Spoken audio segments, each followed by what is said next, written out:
Welcome to the Indie KidLit podcast. Join Marty Dumas and Elena Page on their quest to help children's and middle grade authors find the right audience and sell more books. Welcome to the Indie KidLit podcast. I'm Elena Page. And I'm Marty Dumas. And today we have a wonderful guest author with us, Marc Remus, who is an award-winning author, illustrator, and painter. And it was while learning to illustrate picture books at art college that Marc realized he had a passion for writing stories as well. And one day while working on a drawing, Marc wondered what would happen if a painting with all of its people came alive. And the idea became the foundation of his middle grade fiction series, Magora, which is all about the magic of art and creativity. And so far, Magora has 3 books in the series: The Gallery of Wonders, The Golden Maple Tree, and The Bridge in the Fog. And there are still 3 more to be released. So welcome to the show, Marc. Hello, everybody. Hi, Marty. Hi, Elena. Nice to be on the show finally. Welcome. So I had a completely different plan of what I was going to begin to ask you, but all of a sudden my curiosity wants to know. So there are 6 books in the Magora series, which you wrote. Well, tell us about that and how you're releasing them. Well, I started writing them about 20 years ago. It was in the 90s when I went to college, and I started a picture book called Painting Brian. And from that picture book, I developed a whole series. And it was at first one book, and then later on it became a whole series. And it was so complex, the whole thing, that I really had to spread it out into 6 books. And over time, I realized I couldn't release one book. I had to wait for the others to come out to finish because there were so many connections between the stories that I wouldn't want to risk that there was a mistake in the 5th book or in the 3rd book or whatever after I finished it. So I waited for 20 years and I finished all 6 books. And now I have them all sitting here, all ready, all edited, and I'm releasing now every year. I'm releasing 1 book now. And why have you decided to release them slowly like that? You know, most people would be like 1 a month, or the whole indie sort of advice is release them fast, get the algorithms working. Right. Well, because I'm not. I had to look into marketing. I had no idea about marketing when I started. So when I released the first 2 books I released last year. So that was the beginning. But then I had to look into marketing because I did not know what I was doing. I had to research the websites, everything, and that took a long time. So I'm starting to understand what is important now, where you have to submit your books, what you have to do. And that's why I decided, okay, I'll do 1 at a time. And that gives me some more time to really understand the whole business. Mm-hmm. Yeah, no, I really appreciate that as a process for a couple of reasons. For people who are watching us, like my cat is just loving the space right behind my head. Okay, but as a reader, I want to know that the author knows for sure where they are taking us. I don't really so much care what the rules are of the world. I just want it to be super consistent. If you said that so-and-so hates grapes, they need to hate grapes in the last book as well, unless there was a major event that stopped that from being, because I'm gonna remember. I'm gonna be like, oh, you're just kind of making it up as you go. Oh, never mind. That's disappointing. So I really appreciate that process. But the release schedule. So you spent a really long time developing the books, making sure that they were rightly connected and making sure that they're well edited. Thank you for that as well. But the release schedule, what have you learned in your research about how to release them, or have you figured anything out about that yet? Well, about the release, I mean, I wanted to create a buzz by releasing 2 books right away. So I released last year in February, I released the first 2 and came out with a 3rd one now in October this year, last year. So that helped me create the buzz over that period of time. I really don't know exactly how much it continues, you know, how long you're going to be able to maintain a buzz, you know, with 6 books. But it's also, for me, it's also a problem that I'm doing the layout, I'm doing the cover illustration, I'm doing the inside illustrations. So that takes also some extra time. And I just can't throw out the illustration so fast, you know. I mean, you see in the background, you see some of the original illustrations. Yeah. So they are pretty big, actually, you know. And so they take time and they take research and so on. So, and then, of course, I'm writing other books. I finished another novel right now. A young adult novel, so I'm overloaded, actually. That's why I can't really do everything right away. Otherwise, I would probably release another book this spring, you know, but I just can't do it time-wise. So that's why I aim for like fall every year now. Okay. So it's a personal choice and not necessarily like a result of the research, which is cool. I just am wanting to know that I'm not missing a thing that you're saying there. Yeah, it's definitely a personal choice because I just can't do it time-wise, you know.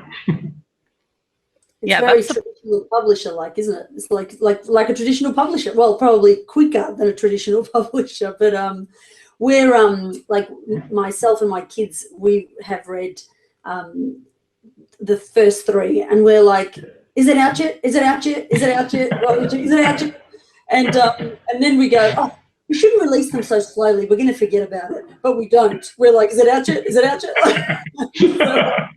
So maybe that's a good strategy. I don't know. Like, especially with the books, like a series like yours, where it's, you know, there's a continuing theme.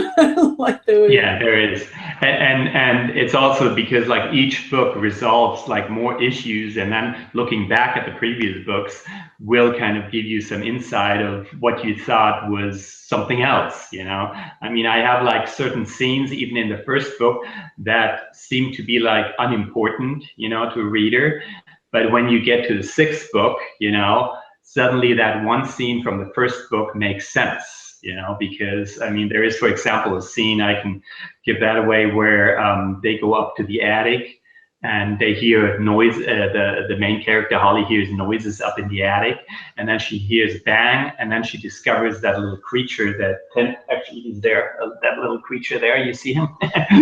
So she discovers that little creature called Tenchi.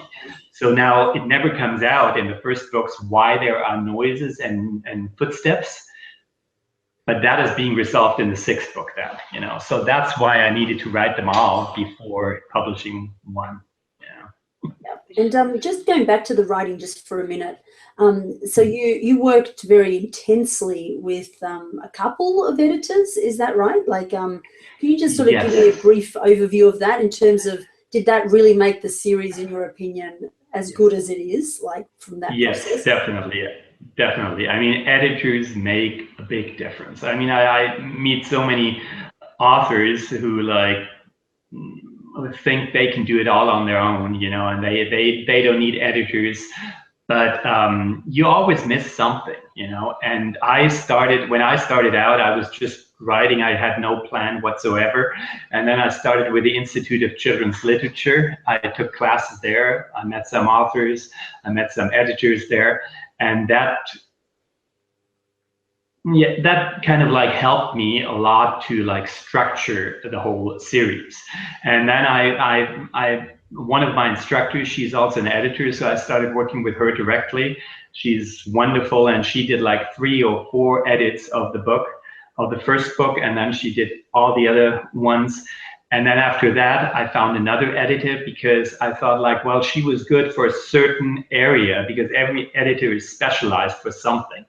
And then I found another one who was specialized on something else. And so I went through the different stages with different editors, and then in the end went with a copy editor and then a proofreader, you know, because these are all different stages to make sure that there are no mistakes in there, you know. And even after I had 7 editors, I still found a mistake. So,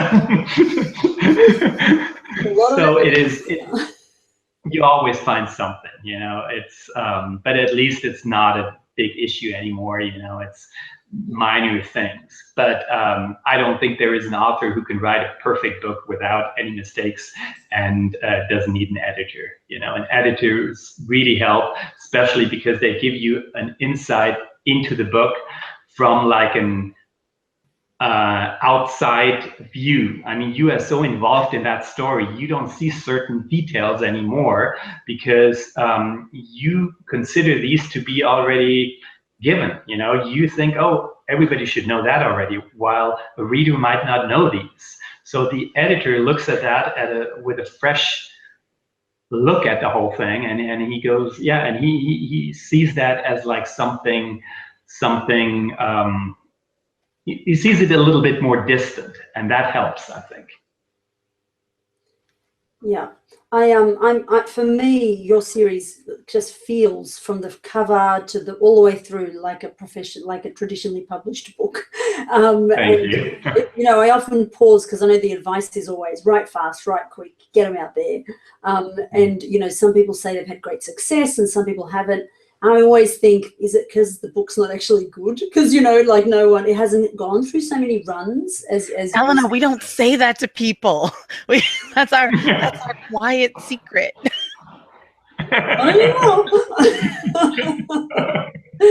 Yeah. So, no, I think it too. I think it too sometimes. But then I pull out their book so that I can read it to see. Do you know? Like you wouldn't know unless you read it. But yeah, that's a hard question to think about in the background. Like, is it not doing well because it's not that great, or is it not doing well because there's something else that's missing? That's a piece of the puzzle, right? That's a piece of the puzzle, but that isn't talked about very often because we're always like marketing. And sometimes we forget about creating that fantastic product in the first place, because then if you market, it's going to sink faster if it's not very good anyway. And you've lost all that. And that's exactly what I think, because you really have to have the product perfect and ready and really have invested time in that, and not only in the editing, the proofreading, but also in the cover, the layout. You know, I see so many authors that they can create their own cover, but they have never painted anything themselves, you know. Anybody who's like in the visual arts, you know, can see that this was like a non-professionally created cover. You know, if you just put something together in Photoshop, if you are not a professional artist or painter, you know, get advice, you know, get someone who can help you, or you hire a painter or an illustrator. So because the cover makes a big difference, you know, and the cover has to be your introduction basically to the book. So that's why I think you're very right. You know, you have to invest all the time first to get the book right, and then you can start with marketing and sending it out to awards or whatever, you know. So since you said the word awards, you have some in the background which looks fantastic. Right, yeah. Looks like a studio, a Magora studio. I love it. Yeah.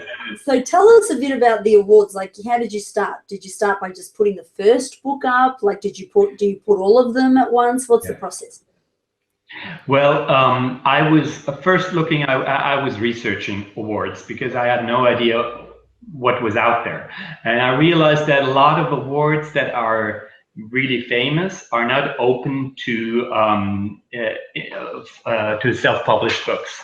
So you have to be a traditionally published book in order to enter those famous awards.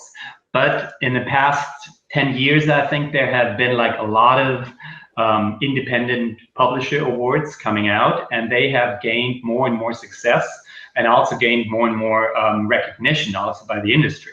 Before, they did not have such a good recognition because the traditional publisher did, of course, not accept that. Now, since 10 years have passed, you know, a lot of them, like the IPI Awards or the Reader favorite awards, they have become pretty well known now, and they also very much accept it. So so I was researching for, I think, at least 4 weeks. I was researching awards, and I thought, like, well, since I had no idea about marketing, I might as well enter all the awards that I can. And I didn't expect that I have such a success, because I entered, I think, about 20 awards, I think, or so. And then surprisingly, within like a month, you know, it was in March when I entered them, March, April, and that is usually when they close also for the previous year. And then suddenly in April, I got the first award and a second award, and then I got a gold medal, and then I got a silver medal, and I just entered the first book in the series. So so then by the end of the last year, I had 12 awards suddenly, you know, with like 3 gold medals and 3 silver medals, you know, and even the Reader Favorites award, I got the silver medal, and the IPI, I got silver, and then there is the Moonbeam Children's Book Award, which is also by the same company that is doing the IPI awards, and I got the gold medal for that one. So yeah, I was really blown away, because I didn't expect that, especially because I had started out sending out that book to agents before, the year before I published it myself, and none of the agents even requested the book, you know, so nobody even wanted to read it. So I thought, like, well, maybe it's not that good, you know. And then suddenly I got all the awards, which kind of helped me believe that the book is good.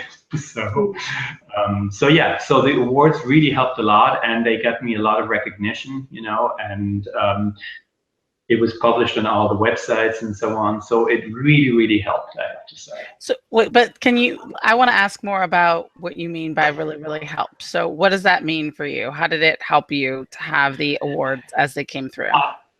Well, I had, because of that, I had like 3 international agencies contact me. For example, there was one from the Czech Republic. It was the biggest publisher in the Czech Republic, who wanted to get the translation rights, but had to submit it to the board of directors first.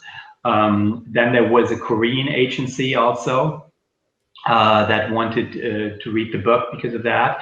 And so I got like, so it seems that these agencies abroad are really looking for these independent awards now, you know, and they take, so it's not that they just, you know, publish it and nobody looks at it. So it seems that they are responding to that.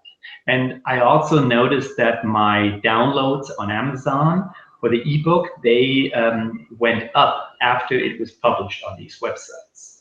So in that way, I think it was a big success, you know. Okay, very cool. Yeah.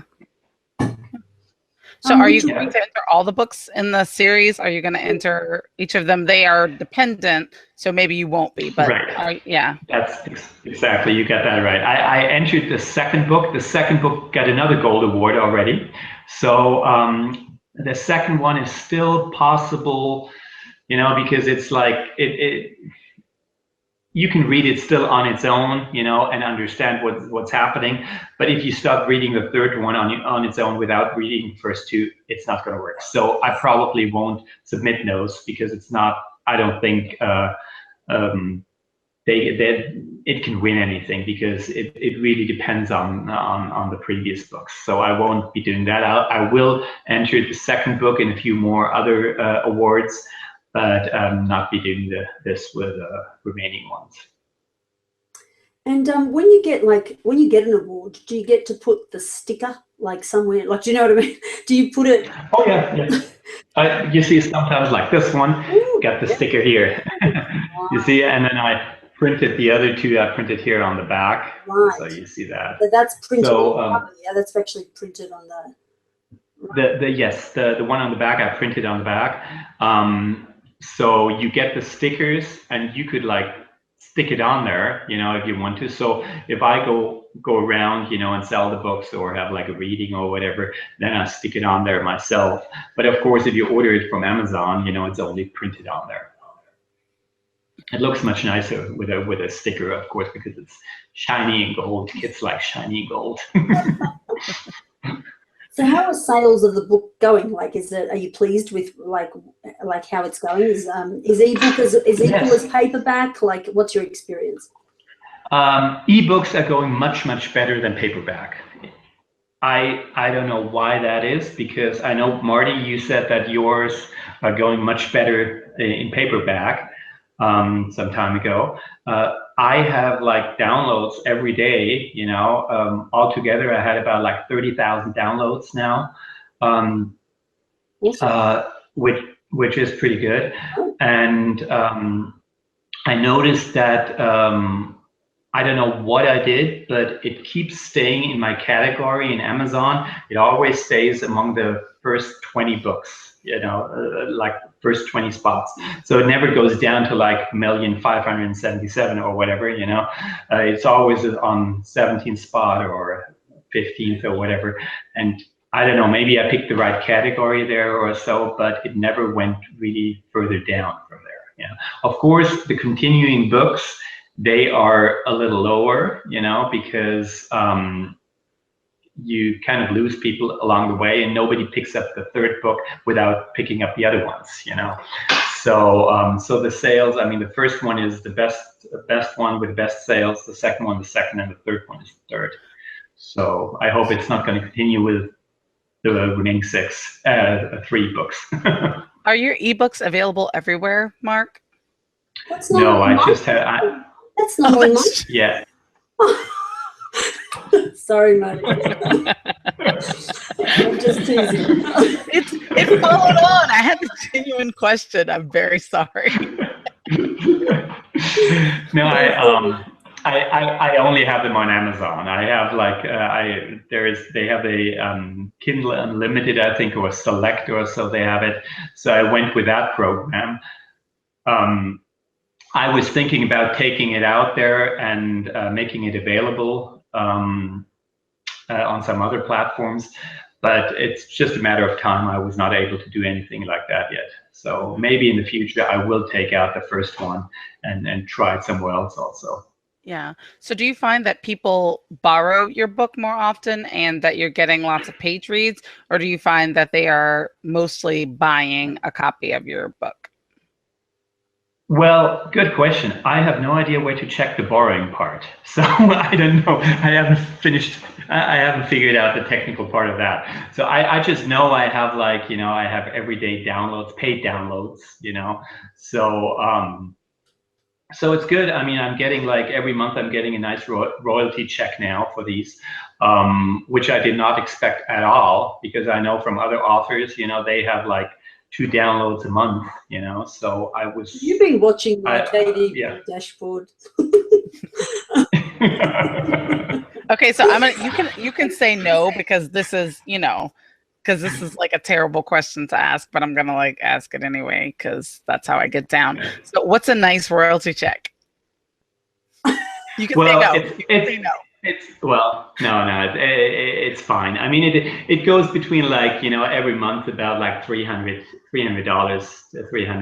like $200, you know. Yeah, so that's good for that's really good for kids' books. So don't, you know, it's really, I am always trying to learn from other people. So I just am looking for like a little gauge, and it's hard because somebody might be like, hooray, I'm doing so well. I sold $12 this month, which is great, because when you're selling $0 the month before, $12 is huge, you know, and it's something to celebrate.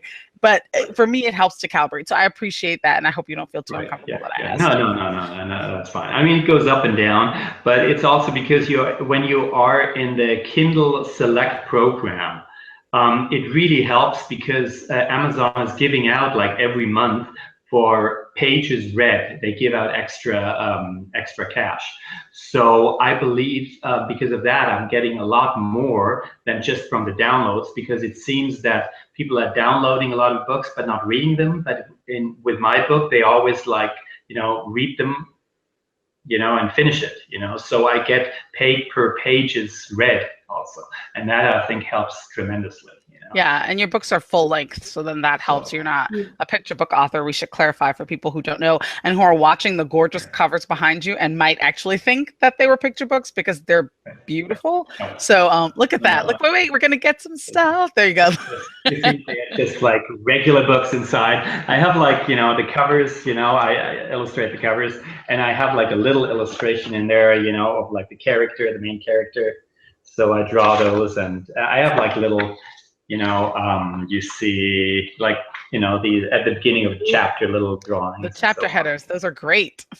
The chapter headers, yeah, it's a palette because it's all about paintings, and on the bottom you see like little brushes there, So, but it is mainly, it's not a picture book. I used to do picture books for myself when I started writing books, but I never published them. So I have like about 10 picture books sitting here that I never published. I have flash drives full of books that will never, ever see the light of day ever. Because, yeah. But I'm sure yours are great and should totally see the light of day. Mine, we're going to keep on the flash drive. Well, they are not that good anymore. I mean, I did them in the 90s when I started. And now when I look at them, some illustrations are okay. I wouldn't want to publish them anymore, but the writing really sucks. Sorry, it's really nasty. I mean, I had no idea what I was doing back then.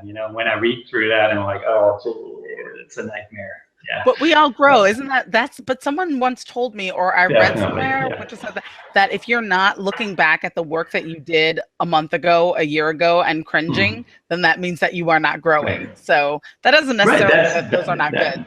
Just saying. Okay. But that's a good saying. That's true. I mean, you really have to look into like growing and trying to get better. And there we are back at the editor issue, because I think at a certain point you can only grow by getting an editor really looking into that, because the editor will help you improve the book then. Yeah. So I have one more question. Oh, yeah. No, go for it, Mark. Yeah. Of course, you have to get a professional editor, because there are a lot of people who consider themselves editors, but they are not really. So really check into their background, what they have done and everything, because you don't want to mess with, someone who has never done anything really. So this is why we were interrupting each other, because we were having the same thought. That is my question was, how did you choose your editor? For me, it's like a very intimate process. It's you have to really trust the person. And not because necessarily you think the writing is your baby, but because, and some people do, and that's cool. I actually don't, but being able to find a person who you really respect and think, no, this person knows their stuff and I want to learn from this person. To me, seems like a hard process. How did you find the people you were working with? Well, I was lucky that I was taking classes at the Institute of Children's Literature for 10 years, and one of my instructors, she was the editor. And over time, I got to know her better, and she was editing a lot of books over the years. She has, I think, like thousands of books she has edited already, and we got along very well, and I knew what she was referring to, and so I grew with her over time. So I got to know like how the process of an editor works, and so by the time I knew all this, it was easier for me to look around on the internet and see if there are some other editors, who can do the same thing. And usually the professional editors, they give you like a page of like sample edits, and then you can see from the sample edits what they are doing there, and you can evaluate if that is good for you or not. So I got two of my editors through my school basically, and the other one was a Canadian editor, Troon Harrison from Canada. And she really helped me also, so I got to know her also over the years, and she's really helpful. And the other ones I just found over the internet, got some sample edits, and you don't need, for like copy editors, you don't need such a good, you don't need to have like a close relationship to them, because they are just checking for mistakes or little issues, so I don't think that would be a problem. But of course you need to find an editor that really works with you, and that is giving you the right information, is not just patting your back all the time. You know, you really need someone who kind of like tells you, well, this is wrong and this is wrong, but is not making you feel that you completely failed. So so I found that in my editor, and I'm working with her on everything that I have. So that really works. So going back for a minute to, you mentioned that the awards got you some visibility, and you're approached by the Czechoslovakia and Korea. Was that right? How did that pan out? Exactly. Czech Republic, yep. Did any of those come Well, through? the Czech Republic, I was very excited about that because my family background is also a Czech. My mother is from the Czech Republic, and excited when I got a call from them, and they requested the book because they saw this one award here, this one, the Reader's Favorite Award, and she requested the book, and unfortunately she came back saying, sorry, we can't take it, because they have, like, it seems like there are a lot of editors in the publisher, within the publisher, who present one book each or two books from the same genre for the same age group. And then of all of those books, the board of directors picks only one book, and that book is being published. So I was among those books, and the editor there that read it, she liked it, she said, but unfortunately it was not picked. So it would have been great sometimes. because, yeah, would have been great. I would have loved to see like a translation in Czech, you know. But I'm working now on a German translation and a Spanish translation of the first book. So hopefully I'm gonna get that out. I just might publish that myself, you know. Are you doing those translations yourself, Mark? I'm well, partially. I'm doing the German translation myself. I have to get then someone who's going to correct it then, because my German writing skills lack a little.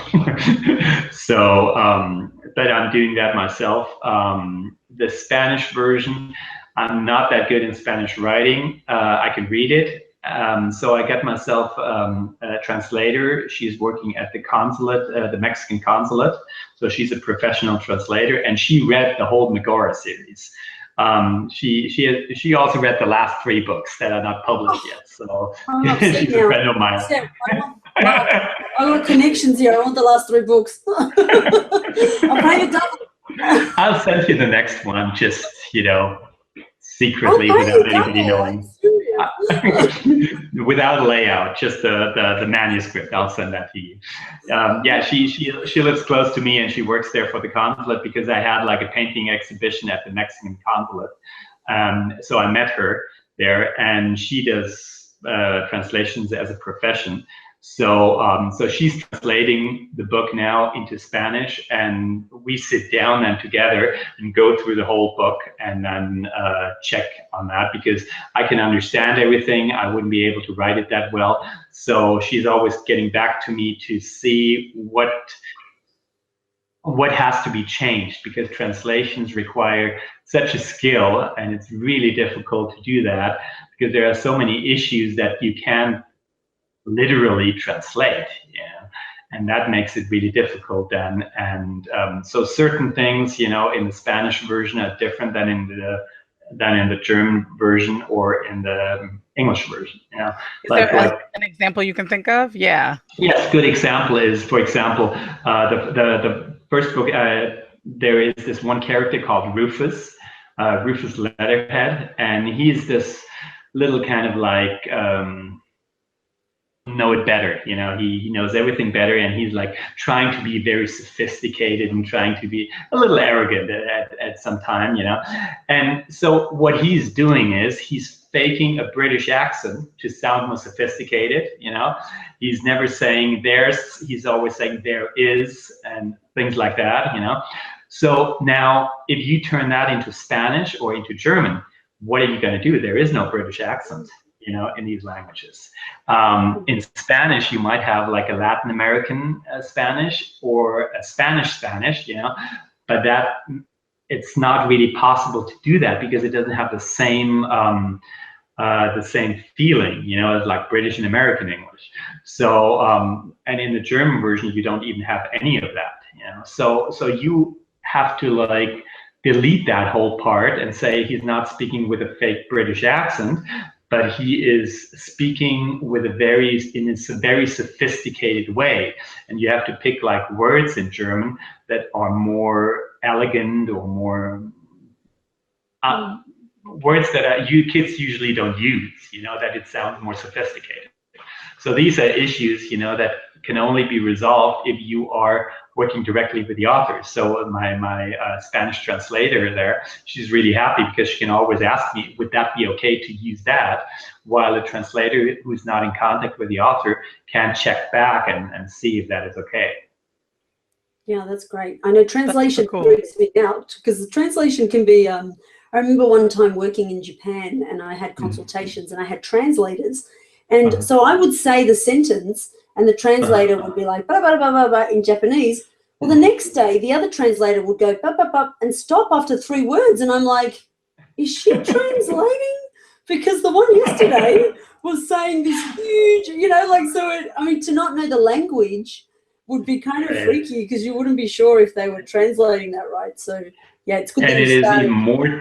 And it's even more difficult with Asian languages because, I mean, I've been studying now Mandarin Chinese for 3 years, and I studied Japanese, lived in Japan for a long time. And because these languages are so differently structured that you can't translate them literally as we do. You know, I had like my Chinese teacher, he was trying to translate the first chapter of Magora into Mandarin Chinese. And he ran into problems already, like the first scene where Holly is up in the attic, because he said like, well, I could use the word attic, but most kids in China wouldn't know what that is because most of the buildings don't have an attic. And if there is something like this, it's more like, you know, like a storage or something. So you couldn't even live there. It's just a little space there. And in addition to that, he said, they would have a problem being able to read the characters because these are too complicated characters, and a kid at the age of 8 to 12 wouldn't know these characters. So you have to consider all this, and that is really making it difficult. You know? Yeah, crazy. That is awesome. I would not have thought of any of that. Yeah. I wanted to ask 2 questions. One was, how do you do your book layout? I know it's a very technical question, but do you do it yourself or do you use professionals? Yes, I do everything myself. I do the layout. I basically illustrate first. These are the illustrations, then I scan them in myself, and then I work in Adobe InDesign, and I just do the layout and everything myself then. So yeah. Amazing. Do you also do your own website? Because I was saying to Marty before we got on, I said, I've got to ask Mark about his website. It's like yes, actually. Oh, get out! Like the Magora website is like the Harry Potter website or something. Well, the Magora website, I was not able to do that myself because it had like animations in there. Right. And I couldn't do the animations. I'm not skilled with any kind of moving pictures, so I can do the statics, but I cannot do anything moving. So I was working with like with an animator from Norway, and he was doing Tenchi, the little character. He's on the website, he's moving around there. So he was animating the character and we were going back and forth until we got it right. So I basically made that model here, and then from that model, I scanned it in and sent him that image, and then from that, he put the fur on there and animated it and everything. Can you bring him to the middle of the screen? Because I think that our little video feeds might be blocking it, and I would love to have it like for posterity. Can you pick him up? I don't know. Is he delicate? Can you pick him up and hold him up in front of you? Let me see. He's heavy, so. Oh, he is heavy. Yeah, he is heavy because he's out of like some kind of clay. So there we go. Oh my gosh, adorable. That's super cute. Very cool. Got this little tail hair. Oh, that's amazing. So for those of us who are not skilled and talented artists, who can guide this entire process. Do you have tips for us for finding artists to work with? Like what words of artists do we need to be able to speak in order to be able to get really good product? That's a good question. Because of course, since I'm not looking for any of those artists, I don't know where to find them exactly. I know that my animator, they're from Norway. I found him on freelancer.com. I found him there, so you can put out a project, and then illustrators or animators, they can bid on that, you know. So but then of course it's a matter of like looking at their portfolio, you know, look at their illustrations, what they have done, you know, are they able to create that kind of quality, you know. I see that there are a lot trying to get like illustrations for like $10 or $20, you know. You don't get a good quality illustration for that, you know. I mean, to illustrate that cover, for example, it took me like almost 2 weeks, you know, to get that done just right, you know.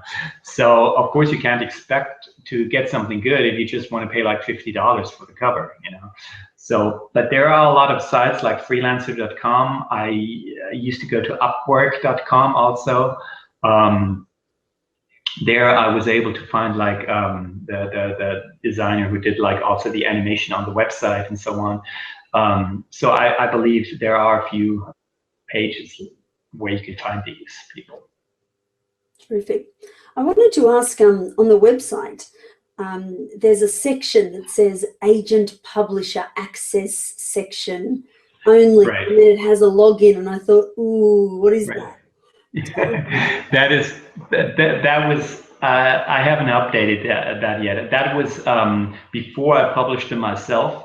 I had like the whole books for download over there, so that if I send it to an agent, the agent could just log in there with their passport, download the whole book, and then read it, you know, so they wouldn't have to go through like attachments, because most agents don't want to have attachments.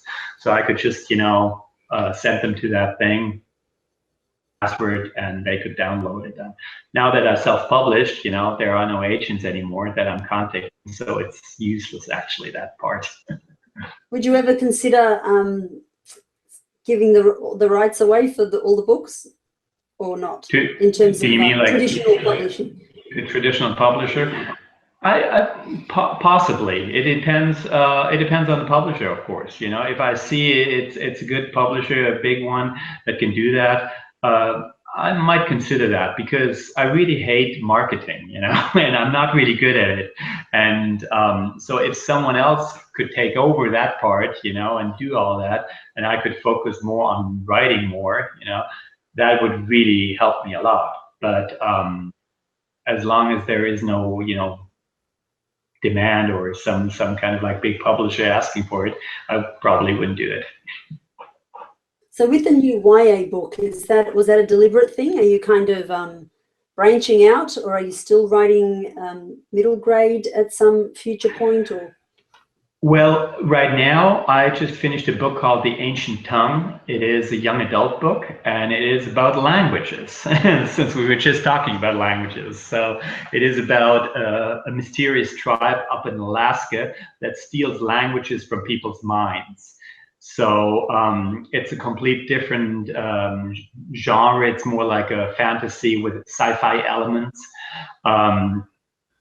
So I just finished that, and I'm submitting that to agents right now, because I thought I want to try, you know, like maybe a traditional route with like, you know, with one book, and with Magora self-published. It's better to spread out, you know, and try everything. So I'm submitting that to agents now, and hoping that maybe one of the agents is going to pick it up. But I have also started another middle grade. It's going to be like a lower middle grade for like younger kids, which is called Henry's Giant Chocolate Clouds. And it's a complete different world about like about this family that has chocolate clouds up in the sky, and every time when the sun comes, it melts, and they collect the chocolate and sell it then. So that's a complete like a fantasy world. So I'm working on that, and I don't know if I'm going to be able to finish it this year. It is possible to finish it because it's not such a long book and not so complex as the Magora series. But since I have 2 painting exhibitions coming up, I don't know if I'll be able to do that. So where do you get your ideas from? Like, you sound like Roald Dahl every time you open your mouth. I'm like the next Roald Dahl. It's funny. I'm being asked that very often. Also, when I did my new painting series, well, how did you come up with that idea? And I'm like, well, I just did. You know, I guess it is. There is like a good way to like generate ideas, and that is if you go like, what if, that typical what if question. So just take like something in your everyday life, you know, and think, what if this wasn't that way? Or what if the street was pink? Or what if the sky was orange? You know, how did that happen? And then you start developing from that more ideas and go into something else, you know, and then after a while, you know, you might come up with a story. And that's how I usually start things. You know, I wonder, you know, if something is something different than usually it is, you know, and that helps you generate ideas. It's really good. We're getting close to the end of our time, but we have a few minutes left, but Okay. I wanted to slip back a little bit to the marketing side of things. Right. So you have 3 books that are out. You did the first 2 kind of almost a simul release, rapid release, Right. first 2, and then you waited until the fall to do the 3rd book.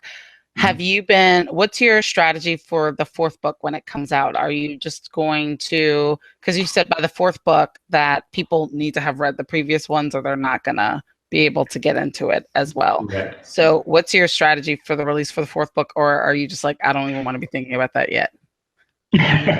Well, I'm probably going to do it the same way I did with the 3rd one.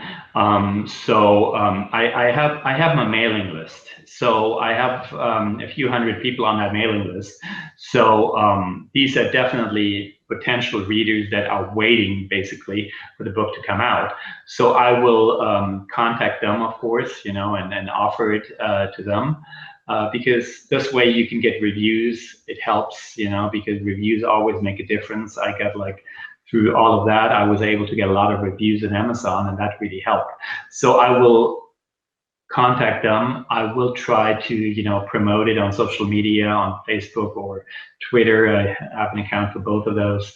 And then I hope that, you know, I get more people to sign up to the list and then submit it there, because I think children's books is always more difficult than adult books because the children are not online there right away buying the books.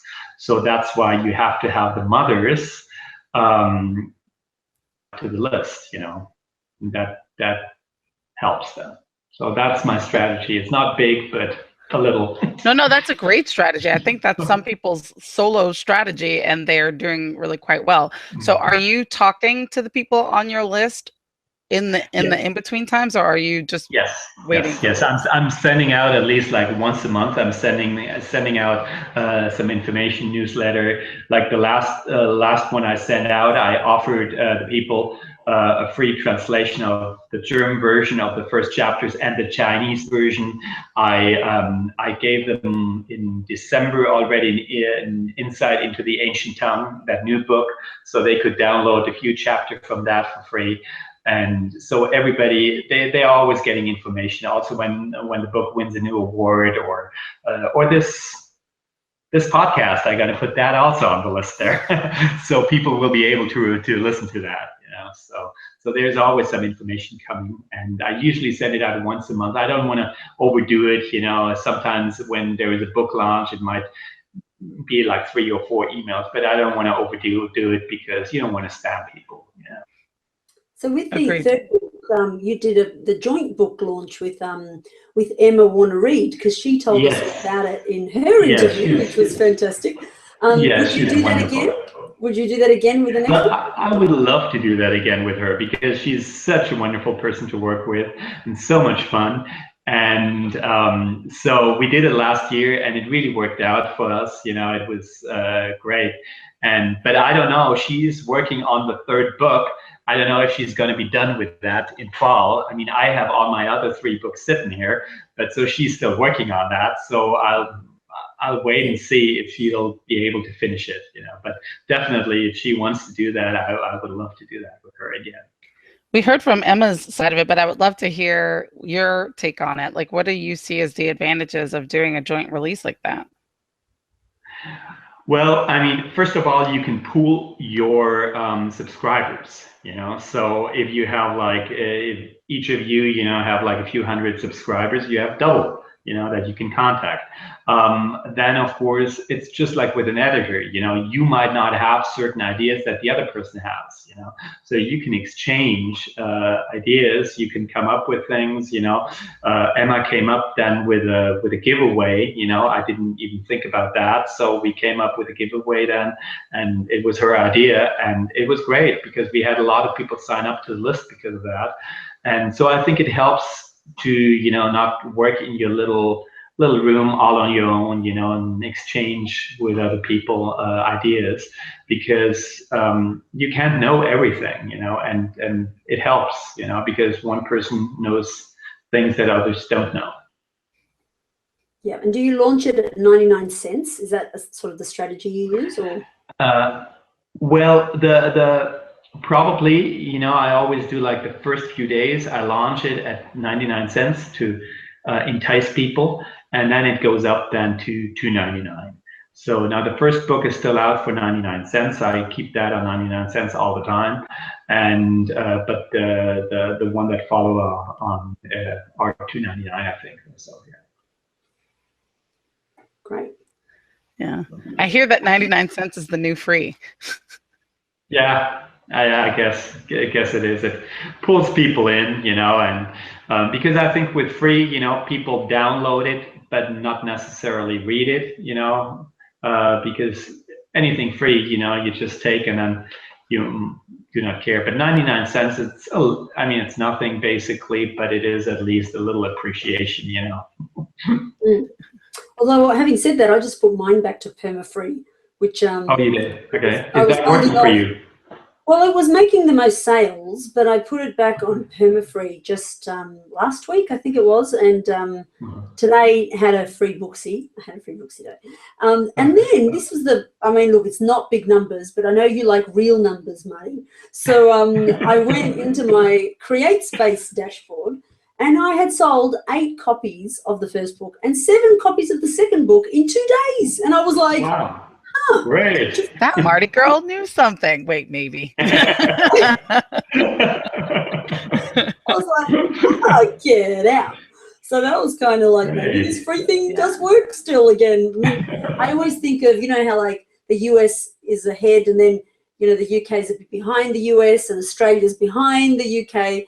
I always think of children's books as being a bit behind the other genres. So maybe free doesn't work so well for those genres anymore, but maybe it really does still work for our genre. Yeah, and honestly, I've seen a lot of people doing 99 cents who are doing really well, like who have a product that they know is really good, and they're like, I can definitely see the other side of that, where it's like, I want to find people who are really interested in buying and reading this product, so I'm going to drive traffic toward this 99 cents thing, and it opens up the series. Was that your strategy, Mark, or were you thinking something different? Yes, exactly. Because I mean, if you are not a well-established author, you know, and I was completely new, I think you have to give people an incentive to really read your book. Because why would you want to pick up a book for $10 if you don't even know what to expect? You know, there are a lot of books out there that are just not well edited, that have a lot of mistakes and everything, and I find that very often. Then I go like, even 99 cents, I'm angry. You know, I'm going like, I paid 99 cents for it, and there is a mistake on every single page. You know, I'm not even going to read this because it's going to stop me. You know, so. So you need to give people an incentive, you know, So I think perma-free is a great thing to do, you know, and I might consider that for the first book also, because I think this can pull in even more readers and get them to read them the second book, because once they like the first one, then, and they see there are no mistakes, there is no editing problem or anything, then they will automatically go to a second one, I think. So I just picked the 99 cents because it is that Amazon Select thing that they do, and they don't allow you to give it away for free, you know. Yeah. I mean, write it until it stops working, right? Like it's not set in stone. Doing it for 99 cents now doesn't mean that you couldn't try something else. And exactly, if you try something else, it doesn't mean that you can't go back to 99 cents. So that's true. Exactly. Yeah. So as soon as I find the time, I probably will do this, because I think there is also this one site, Instant Freebie, I think it's called, which is supposed to be really good, I heard, and you can offer it there. So so I might do that once I've figured out all the websites, because when it comes to technology, it's just a little challenging sometimes. Well, you'll have to watch our back episodes, because we cover Insta Freebie in detail. We have a 3-part series about Insta. Oh, you do? Wow. Yes. Okay. Well, then I know what I'm gonna watch. That's really good. Well, we are just about at our time marker. Elena, did you have one more question before we let it out? Okay. No. This is becoming a pattern.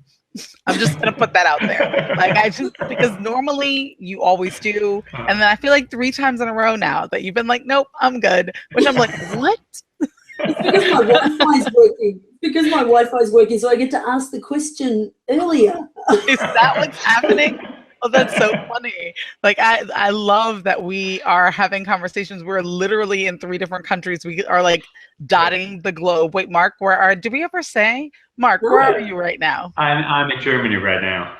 Okay, and Elena, of course, is in Australia, and I am in the southern part of the United States.